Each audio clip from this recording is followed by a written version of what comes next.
You have probably seen the headlines warning that the American dollar is losing its grip on the global economy and that the long-standing petrodollar system is finally crumbling.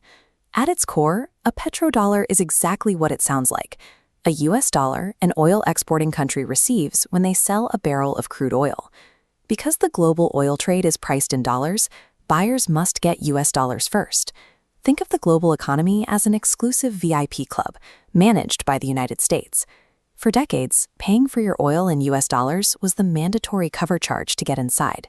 Since every country on Earth needs energy to run their cities and factories, this rule guaranteed that everyone, everywhere, had to keep a steady supply of American currency in their bank accounts.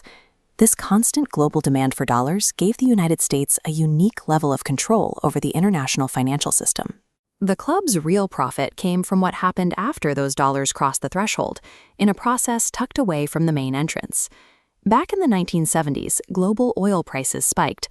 Suddenly, oil-exporting nations found themselves holding billions of dollars. The problem was their domestic economies were still developing, and they simply couldn't spend all that cash at home. So the United States offered a solution. In a series of quiet agreements, the U.S. convinced these oil-rich nations to take all those spare dollars and invest them back into American government debt. This government debt is sold as a treasury. You can think of a treasury simply as an official IOU from the United States government. You give them your cash today, and they promise to pay you back with a little extra interest later. Economists call this petrodollar recycling.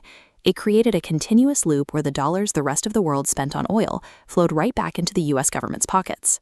This automatic recycling loop was the true source of America's financial superpower.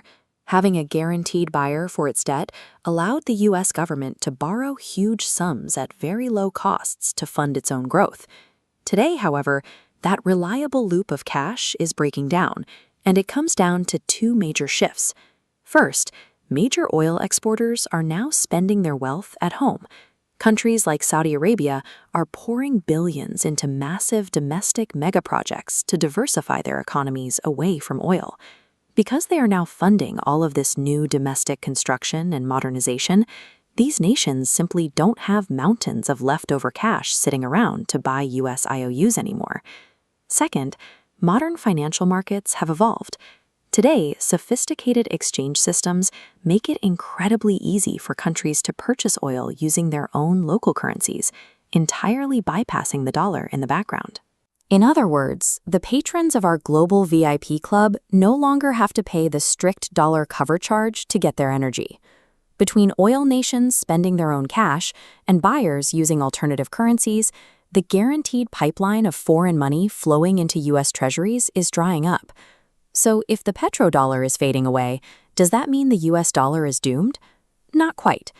Think of those scary headlines about the petrodollar as a blinking check engine light on your car's dashboard. When that light comes on, you don't fix the little piece of plastic on the dashboard. You open the hood to find the actual mechanical problem. This chart shows what is really going on. The actual failure is America's own fiscal health, a massive national debt growing exponentially. Global investors are pulling back because this rapidly growing debt makes lending to the U.S. government look much less safe. The decline of the petrodollar is a symptom of fading global trust in American financial responsibility. It is the warning light, not the root disease. Which leaves a serious question. Without a guaranteed line of global investors willing to buy its debt, how will the United States fund its future? And if the dollar eventually loses its VIP status, is there any other currency on Earth actually capable of taking its place? We are continuing to track these shifts in the global economy as they happen. Subscribe to stay updated on how these changes affect the world around us.